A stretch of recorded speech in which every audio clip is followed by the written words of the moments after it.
আমার গরুর গাড়িতে বউ সাজিয়ে তুত্তুর তুত্তুর তুত্তুর তুষানায় বাজিয়ে আরে যাবো তোমায় শ্বশুর বাড়ি নিয়ে, আরে যাবো তোমায় শ্বশুর বাড়ি নিয়ে।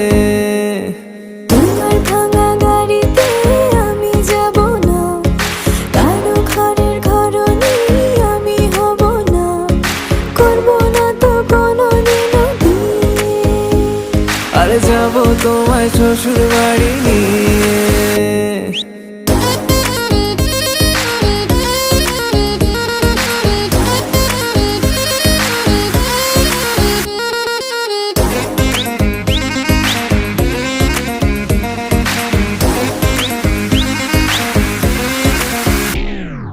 কেন বোঝো না তুমি আমার ইশারা?